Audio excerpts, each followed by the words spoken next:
यही जो आज भाजपा और योगी आदित्यनाथ जैसे लोग हैं, यही लोग हमारे खिलाफ प्रचार करते थे कि ये राज्य की मांग नहीं कर रहे हैं, देश की मांग कर रहे हैं। ये हर उस बहुजन आंदोलन को गुमराह करने की कोशिश करते हैं जो इस देश में समता, स्वतंत्रता, न्याय और बंधुता की बात करता है। न तो ये गोरक्ष प्रदेश बनेगा, ये बुद्ध की धरती है, बुद्धा लैंड बनेगा। जितने राज्य छोटे होंगे उतने ही ज्यादा सचिवालय होंगे, उतने ही ज्यादा मुख्यमंत्री होंगे, उतने ही ज्यादा हाईकोर्ट होंगे, हमारे लोगों को न्याय जल्दी मिलेगा।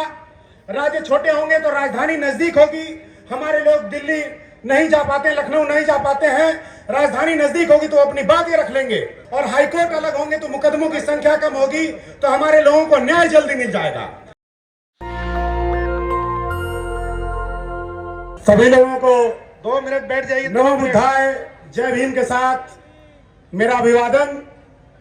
साथियों, इस कड़कड़ाती धूप में आपने इकट्ठा होकर के यह बता दिया कि एक बार फिर से 2500 साल पहले जिस प्रकार से इस धरती से भगवान बुद्ध निकल करके आए और पूरी दुनिया में बुद्ध की क्रांति फैली, 2500 साल बाद फिर समय करवट ले रहा है। इस कड़कड़ाती धूप ने आपने इकट्ठा होकर के बता दिया है कि अब हम फिर से भारत नहीं पूरे विश्व को बौद्धमय भारत के माध्यम से बुद्ध का संदेश देने के लिए तैयार खड़े हो रहे हैं। साथियों, जैसा कि बंदे जी का आदेश है कि आपको अपने आंदोलन के बारे में बताना है। साथियों, अपना परिचय दे दूं। वर्ष 2006 से पूर्वांचल सेना संगठन के माध्यम से हम लोग पूर्वी उत्तर प्रदेश के 27 जिलों को अलग राज्य बनाए जाने की मांग कर रहे हैं।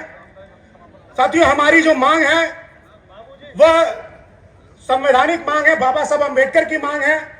जितने राज्य छोटे होंगे उतने ही ज्यादा सचिवालय होंगे, उतने ही ज्यादा मुख्यमंत्री होंगे, उतने ही ज्यादा हाईकोर्ट होंगे, हमारे लोगों को न्याय जल्दी मिलेगा। राज्य छोटे होंगे तो राजधानी नजदीक होगी, हमारे लोग दिल्ली नहीं जा पाते, लखनऊ नहीं जा पाते हैं। राजधानी नजदीक होगी तो अपनी बात ये रख लेंगे, वहां जाकर के अपने लिए न्याय की बात कर लेंगे, और हाईकोर्ट अलग होंगे तो मुकदमों की संख्या कम होगी, तो हमारे लोगों को न्याय जल्दी मिल जाएगा। और इसी उद्देश्य से सत्ता के विकेंद्रीकरण के सिद्धांत के तहत इस देश में बाबा साहब अम्बेडकर ने छोटे राज्यों की वकालत की थी, और उसी आंदोलन को आगे बढ़ाते हुए उत्तर प्रदेश में 5 राज्यों की बात शुरू में ही बाबा साहब अम्बेडकर ने की थी। लेकिन उसके बाद सन 2000 में एक राज्य उत्तराखंड अलग हो गया, बाकी 4 राज्य का मामला अटक गया। हम लोगों ने 2006 से आंदोलन किया, हमारा विरोध शुरू हुआ। यही जो आज भाजपा और योगी आदित्यनाथ जैसे लोग हैं, यही लोग हमारे खिलाफ प्रचार करते थे कि ये राज्य की मांग नहीं कर रहे हैं, देश की मांग कर रहे हैं। ये हर उस बहुजन आंदोलन को गुमराह करने की कोशिश करते हैं जो इस देश में समता, स्वतंत्रता, न्याय और बंधुता की बात करता है। लेकिन 2008 में हम लोगों ने रेल चक्का जाम किया। योगी जी को लगा कि अब ये राज्य बन जाएगा, वो भी राज्य के आंदोलन में कूद गए और उन्होंने कहा कि ये राम की धरती है, इसका नाम पुण्यांचल होना चाहिए, इसका नाम पुण्यांचल होना चाहिए।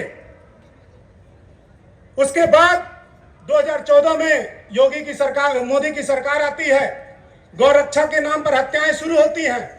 गौरक्षा का मामला जब राजनीति में उठता है तो फिर यही संघ और भाजपा आरएसएस के लोग कहते हैं कि ये पुण्यांचल नहीं, गोरक्ष प्रांत बनेगा। अब ये राज्य अलग होकर के गोरक्ष प्रांत बनेगा। साथियों, उसके बाद पूर्वांचल सेना के लोगों की मीटिंग आती है, बैठती है। हम लोगों ने कहा, खुले मंच से ऐलान किया, न तो ये पुण्यांचल बनेगा, न तो ये गोरक्ष प्रदेश बनेगा, ये बुद्ध की धरती है, बुद्धा लैंड बनेगा। और तब से पूर्वी उत्तर प्रदेश के 27 जिलों को अलग बुद्धा लैंड राज्य बनाए जाने की मांग को लेकर के हम लगातार धरना प्रदर्शन कर रहे हैं। बहन जी के समय में, बहन जी के सरकार के द्वारा उत्तर प्रदेश में 4 राज्य बनाए जाने का प्रस्ताव पारित है। अब केंद्र में बात चल रही है। कांग्रेस के समय में भी आवाज उठाया था हम लोगों ने, लेकिन कांग्रेस ने मना कर दिया। अब ये भाजपा आई थी वादा करके कि राज्य बनाएंगे, उसने भी मना कर दिया। लेकिन लड़ाई जितनी कठिन होती है, जीत का मजा ही उतना बड़ा आता है। साथियों, बुद्धा लैंड की जो लड़ाई है, बुद्धा लैंड की जो लड़ाई है, वो केवल एक राज्य बनाने की नहीं है, ये बुद्धिज्म को भारत में फिर से स्थापित करने का एक ब्लूप्रिंट है। निश्चित तौर पर 2024 तक हम लोग इन सरकारों को मजबूर कर देंगे बुद्धालैंड राज्य बनाए आने के लिए। ऐसा पूर्वांचल सेना का संकल्प है। और मैं आपको इस मंच से वादा करना चाहता हूं, जितने भी हमारे अतिथि भिक्षु संघ और जितने भी साथीगण आए हुए हैं, कि बुद्धालैंड राज्य इस देश का सबसे आदर्श राज्य होगा। बुद्धालैंड राज्य बनते ही इतिहास संकलन का फिर से काम शुरू किया जाएगा। भगवान बुद्ध की जिन थातियों को नष्ट किया गया है मनुवादियों के द्वारा, उसको पुनर्स्थापित करने का प्रयास किया जाएगा। और वैसे तो पूरा देश बुद्धालैंड है, लेकिन जब हम कहीं झाड़ू लगाने की शुरुआत करते हैं, जैसे इस मैदान को साफ करना है, तो हम पूरा मैदान एक साथ नहीं बहार सकते हैं। हमारी जितनी क्षमता होगी पहले हम वहां से शुरू करेंगे, एक कोने से शुरू करेंगे। तो ये पूर्वी उत्तर प्रदेश का 27 जिले, ये वो कोना है जहां से 2500 साल पहले बुद्ध निकले थे और देश में क्रांति हुई थी, मनुवाद भागा था, देश में समता, स्वतंत्रता, न्याय, बंधुता आया था।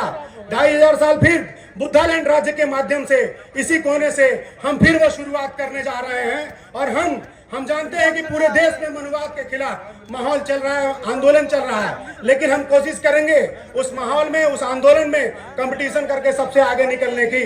और इसके लिए मैं धन्यवाद देना चाहूंगा हमारे पूर्वांचल सेना संगठन के सभी क्रांतिकारी साथियों का, असुर छात्र संगठन के, असुर यानी कि Ambedkarite student union for rights के जितने भी लोग यहाँ मौजूद हैं, तो वो लोग आ जाए, यहाँ पर आदेश हुआ है। और राष्ट्रीय बौद्ध सम्मेलन के माध्यम से मैं कहना चाहूंगा, साथियों, अब समय नहीं रह गया है कि हम जातियों में बटे और जातियों की बात करें, जातियों में टूटे रहें। जातियों के नेता आप लोग देख रहे हैं, एक काम कर रहे हैं, अपनी जाति का आंकड़ा जुटा लेते हैं। उत्पीड़न हर जाति के साथ हो रहा है। बहुजन समाज, दलित समाज की हर जाति का उत्पीड़न हो रहा है।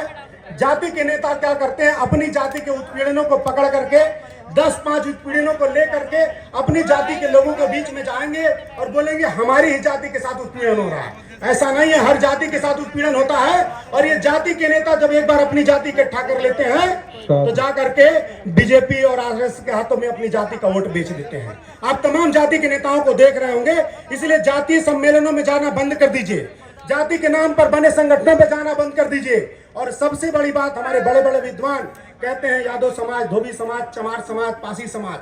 साथियों, पासी, धोबी, चमार समाज नहीं है, पासी जाति है, चमार जाति है, धोबी जाति है। इसको समाज कहना बंद कर दीजिए। ये समाज है तो बहुजन समाज है। कि हम लोग इस बौद्ध महासम्मेलन की तैयारी को लेकर के गांव-गांव पहुंचे। जब हम लोग गांव में जाते थे, भंते जी लोगों को लेकर के जाते थे, तो गांव के लोग की आंखों में आंसू आ जाता था कि आज तक कोई भंते हमारे गांव में नहीं आया। और भंते जी को पा करके पूरा गांव आह्लादित हो जाता था। ये सब भंते सुमित रत्न खेरा जी के वजह से संपन्न हो पाया। मैं बार बार उनको धन्यवाद देता हूँ। बाबा साहब ने दिया हुआ इलेक्शन के माध्यम से, वोटिंग के माध्यम से हमारे विचारों की सरकार बननी चाहिए, तो हमारा भविष्य निर्भर हो।